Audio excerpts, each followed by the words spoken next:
Hello, welcome along to Sportsbet TV. This is Paul Alster here with you, and I am looking forward to this weekend's racing on Saturday, the 16th of July, where I have 4 recommendations for you, all of them at very decent prices. I think at least a couple of them at tasty double-figure odds. So stay with me for the selections for this weekend. If you are new to joining me on this channel, please press the subscribe button just below this screen. And then you'll be able to get all my free tips and thoughts on the racing industry and, of course, on the races themselves, the tips and selections. Well, very quickly, let's just go to last week, because last week was an interesting week, actually. We showed a profit. I'll come to that in a second. But first of all, Jumbie ran really well, went third in the Bunbury Cup. I thought he was going to win, actually. Finished a very close third at 8-1 for the each-way money.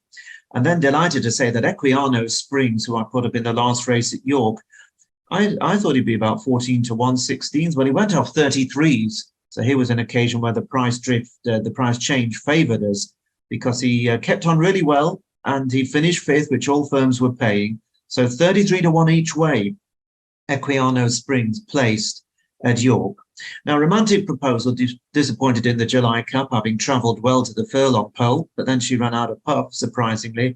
And God No Aces was just never really at the races early on at York. But the one I just want to mention here is Just Fine. Now, I record these pieces, as on this occasion, it's late on Friday morning. And the place terms are obviously based on what I'm seeing at the time, but I'm really getting a little bit knocked, to say the very least, with a lot of the bookmakers who keep changing the place terms, the number of horses that the bet relates to for place purposes. And at the time I recorded it, Just Fine was my selection. There were 5 places best off where I said it might change. Well, it seemed many firms went 6, some even went 7 as it happened places. And Just Fine kept on, having not had the best of runs, to finish 6th. So I know a lot of you were on. And I think a lot of you managed to get plays because I saw a few of you reporting about each way plays, trebles and things like that. So I can't really include it in my figures for this week. If I did, it would have taken me to a 40 pounds profit. Instead, it's just a couple of quid profit as things have stood out. But in future, going forward, I'm not going to definitively specify the number of places. I'm going to base it on the median of places offered on the horses across the firms that are displayed, let's say, for example, on the Odds Checker website. So I just want to mention that because it really is ridiculous that they move the goalposts so much. If you're going to put your odds up, put what the terms are and have done with. Stop messing about moving it around to the betterment and to the detriment as well of punters. Let's just know where we stand. And as far as where we stand in racing, I will get to the tips in just a moment. Well, issues I've been pointing out for the last few months, even a year, the lack of runners has really come to a head with the boycott of the final race at Newbury on Friday for the ridiculous prize money on offer. I'm all behind them not doing that. We have too much racing, too many small fields as a result, and that combined with the changes in the weather and the very hot weather and dry ground we're getting means that finding races sometimes to bet each way is no easy task anymore. So let's hope that things are going to change. We know the whip rules are going to change, and I think probably a reasonable decision taken on how the whip rules should look going forward. And I'm in favour of that. And of course, subject to what happens in the race for the Prime Ministership in Britain next week, we'll know whether or not the gambling white paper is going to go forward. Now, a lot of you may think this is rather dry and of no interest, but believe me, this could really impact a lot of people because they're trying to put ridiculous draconian limits on the amount a person can bet. And they're also wanting access to your accounts, your bank accounts, to know if you, in their judgment, Big Brother's judgment, if you can afford to have a bet. I don't see them doing the same for people affording to go and buy a bottle of whiskey or go out on the lash or go and smoke 40 cigarettes a day. I think it's absolutely disgusting what's going on. And it is to be hoped that common sense will reign when they come through to the terms of the gambling review. I'm not against trying to stop problem gambling. Believe me, I think it is essential to do that. But the sledgehammer to crack a nut argument will not only impact people that are betting, but it will kill much of the betting industry and the racing industry in particular, because prize money will go off a cliff. The number of horses in training will absolutely collapse. And I'm sure a lot of trainers will just be handing in the keys to their stables and saying, I don't want any more to do with it. So a lot of very big issues for what should be, and still is in many respects, the greatest racing country in the world. But the way it is run is a bit like the Mad Hatter's Tea Party, in my view. There's people there that couldn't run the proverbial in a brewery, I promise you. Anyway, I'm off my soapbox now, straight on to the tips. I've got 4 for you for this weekend. They're spread across Newbury and the Curragh, where there are 2 good meetings. Newbury, the 221. 2 mile stayers handicap, there are 8 runners here. The going is forecast good, but with the weather temperatures set to rise into the mid-30s, who knows, even higher, it wouldn't surprise if it becomes on the good to firm side of good. They're likely to go each way for the standard 3 places with just the 8 runners, but there may be 1 or 2 firms that try and get you in for 4 places. Look out for that. Well, Going Gone is the forecast favourite for Jim Boyle, also who's done really well over the last 12 months, been much improved as Going Gone, and is fourth to Coltrane last time out in the 2.5 mile Ascot Stakes handicap at Royal Ascot. Was a rock solid effort. He's gone up £2, but he's only a 4-year-old, so there could be much more to come. He's around the 3-1 mark. We've got Ian Williams Rashun, a horse who won this very race back in 2020 off £5 lower. And he also comes into it in form, having been second in Britain's longest race, the Queen Alexandra Stakes, over nearly 2 3/4 miles, which, of course, was the final race of the Royal Ascot meeting. He's got an each-way chance for sure. Tom Ward has an interesting runner. Dancing Bay only beaten a short head at Salisbury over 1 3/4 last time. He's off the same mark, but he has failed to run to form. The only times he's run in this class in the past, in Class 2, couple of occasions, I think. So I'm just a bit concerned that maybe the step up in class might find him out. And then, as we know, Rafe Beckett and Rob Hornby have been doing great things of late. And they've got Rock Eagle, who was a solid 8th to Coltrane at Royal Ascot last time out. And I think the drop back in trip for him could suit. But my choice here is a veteran, 9-year-old, Withhold. Withhold is trained by Roger Charlton, who of course trains these days under the license, with his son Harry also on the license. And James Doyle, the Doyler, is going to be on board. Now, a 9-year-old horse in flat racing is very much into the veteran stage, but in the staying sphere, it often tends to be that horses are still running to a very, very decent level at this particular age. And this horse has been a model of consistency, a winner of 7 of 29 races, placed a further 9 times, many of them in very good company. And he actually won this race back in 2019 off a £6 higher mark. And he's run a lot of fine races since, including a standout effort, in my view, where he ran Trushan to just a length off levels a couple of years ago. Now, he was second last year at Glorious Goodwood in a red-hot race last July of 105, but he's only had the 2 runs since, one of which was when something appeared to go amiss, really, in the Cesarewitch, so I think we can rule that out in October at the end of last season.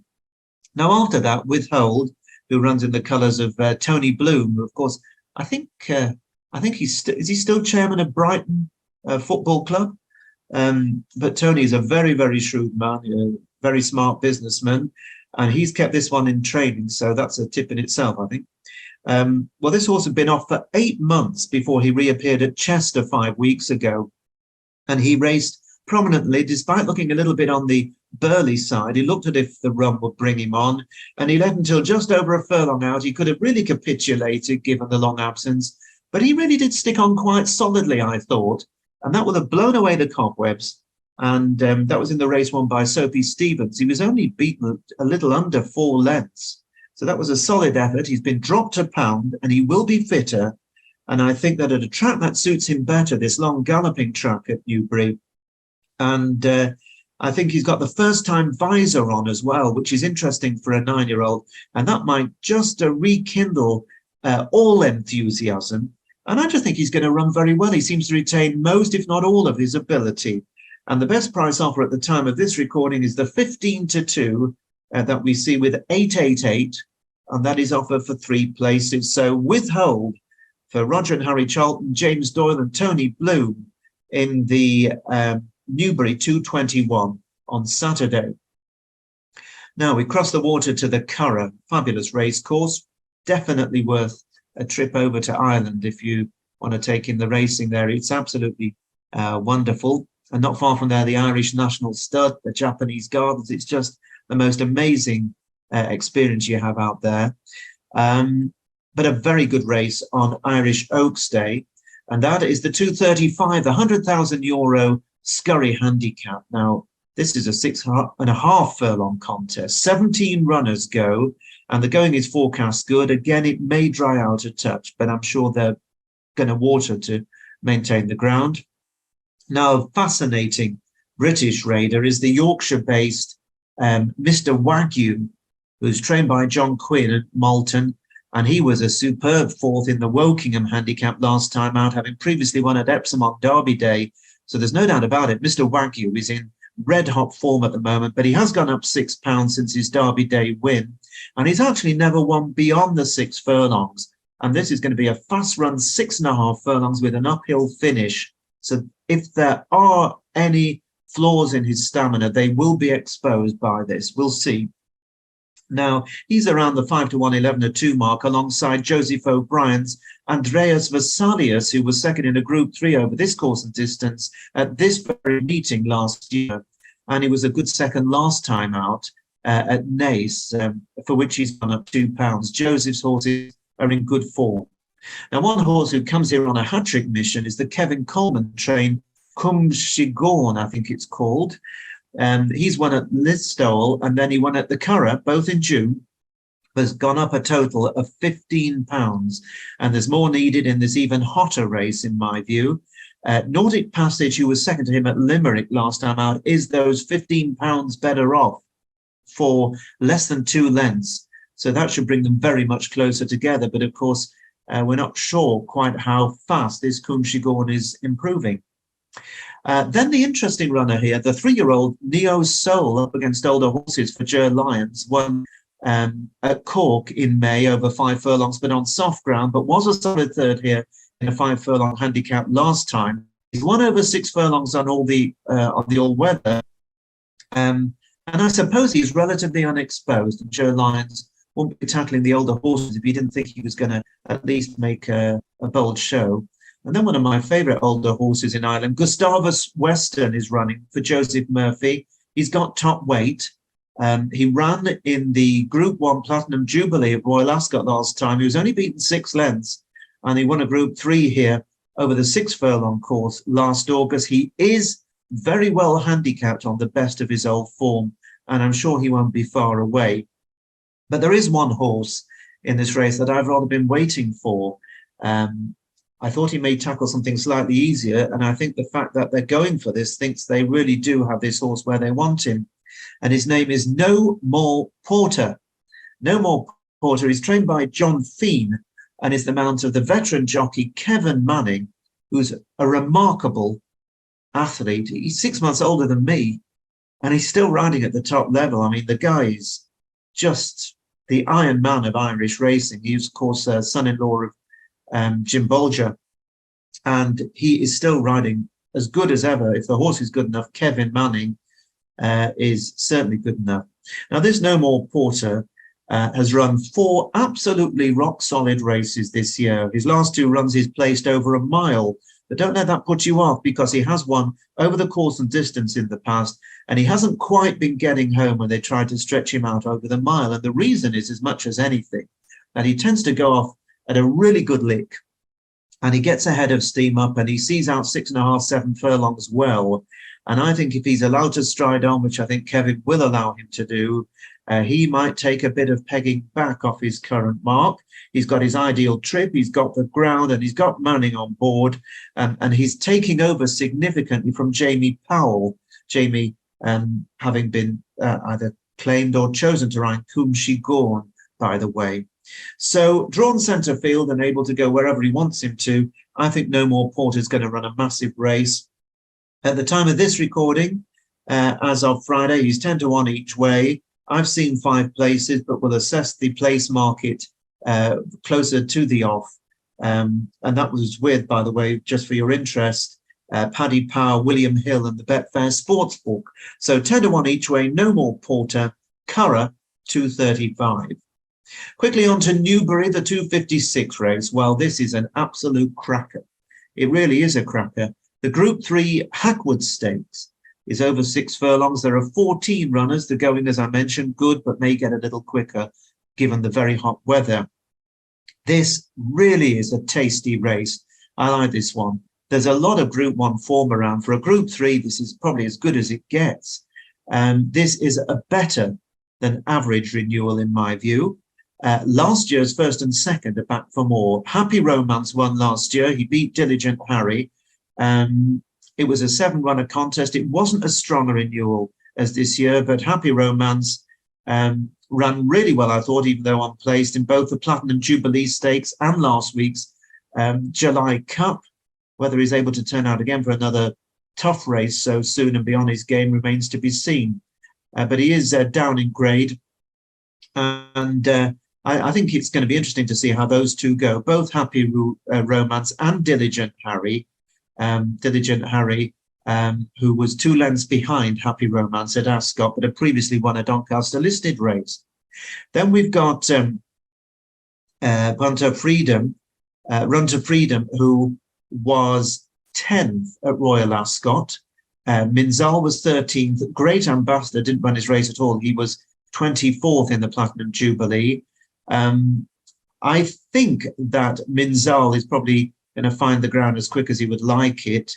Run to Freedom, Rob Hornby, interested to see how he goes. Great Ambassador has already attracted some market support overnight at quite decent odds. So it looks like they're expecting him to put behind him that dreadful run at Ascot a few weeks ago. It was too bad to be true, to be fair.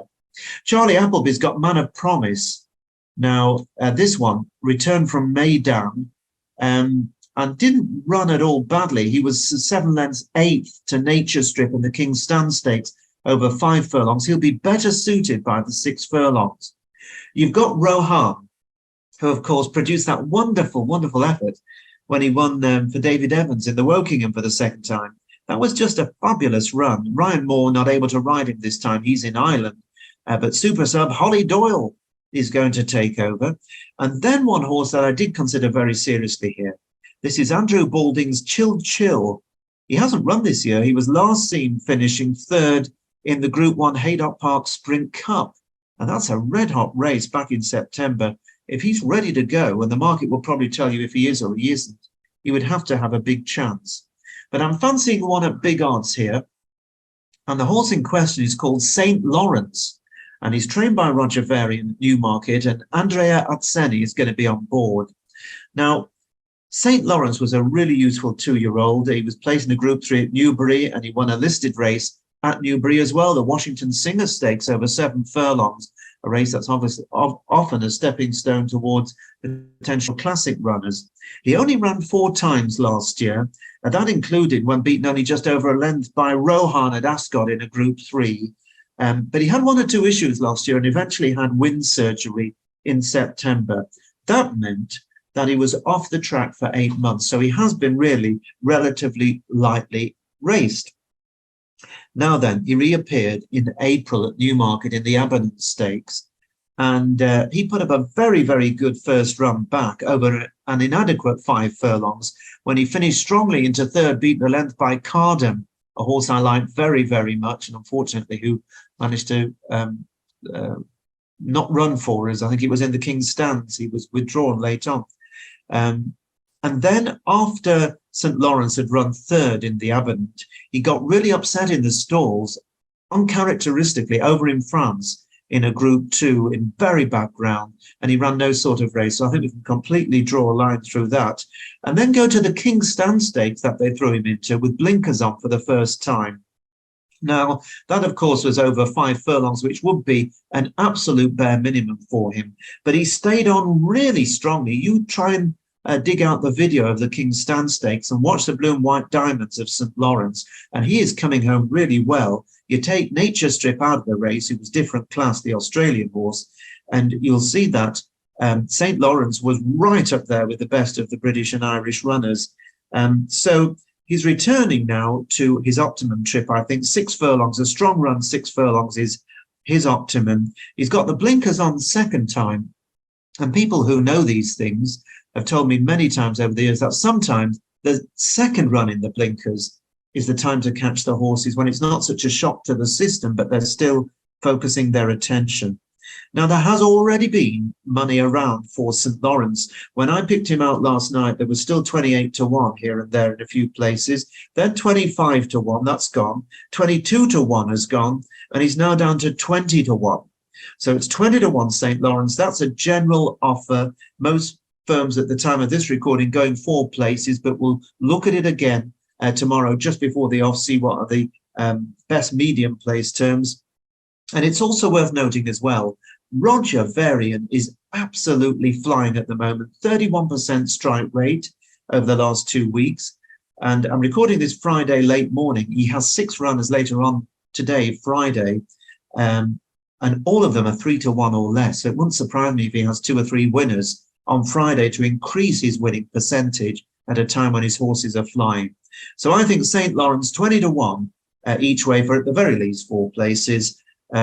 Is going to give you a good run for your money and may spring a surprise at Newbury in the 256.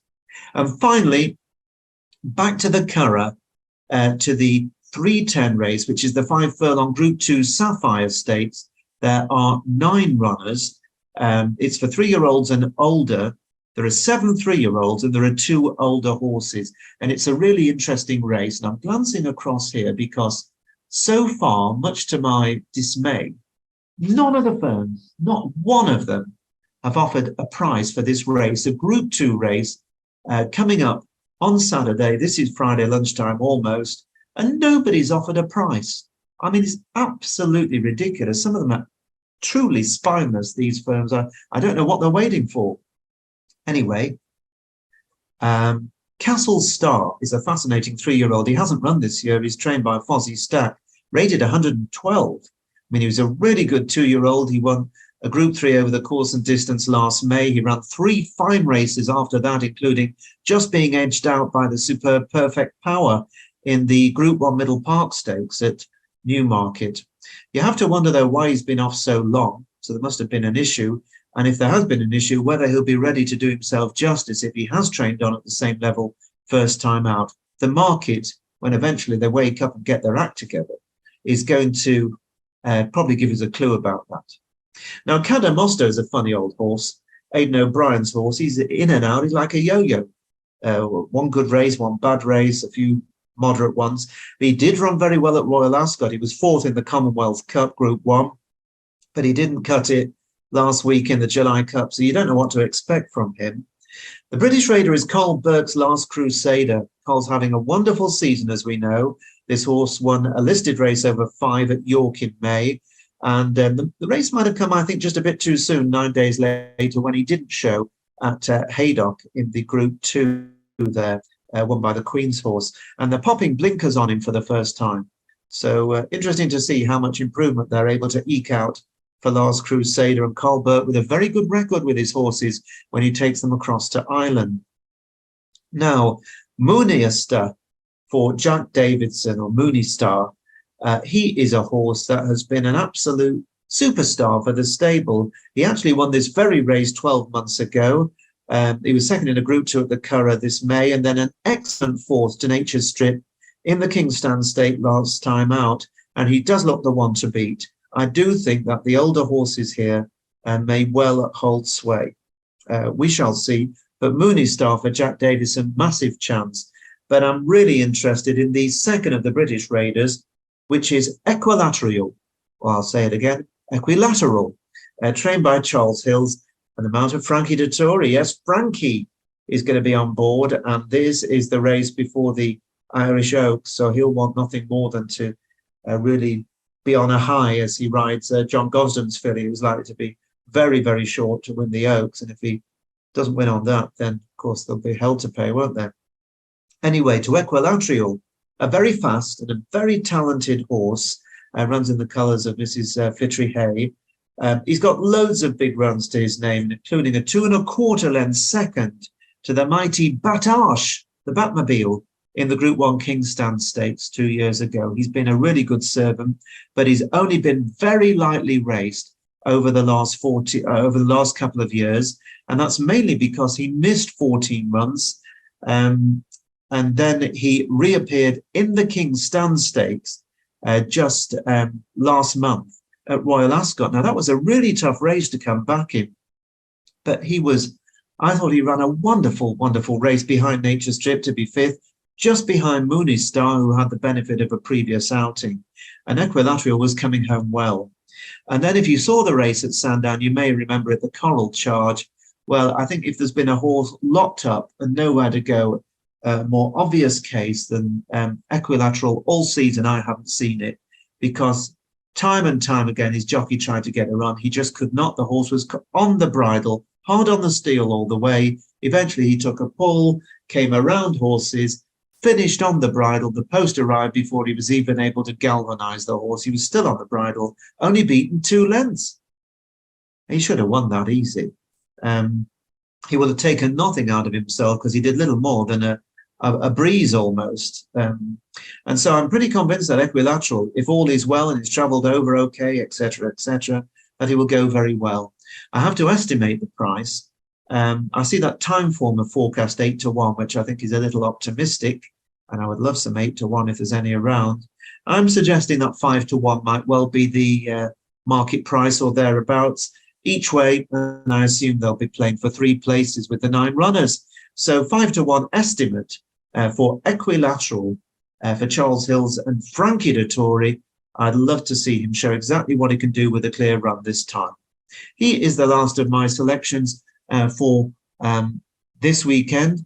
If you didn't hear about it, we will be introducing a live feed service coming up in 3 weeks' time, and we're going to tell you all about that. It's a premium service where you're going to be able to interact with me in real time, and I'll be able to answer your questions and all sorts of things. You'll also be able to see the odds as I'm seeing them. So there's a lot to look forward to on this service. Don't forget to tell your friends, and I'll be back same time next week. So I hope this weekend you stay cool, enjoy your racing, and I hope all the horses and jockeys stay well in the extreme heat. Best of luck this weekend. Bye-bye for now.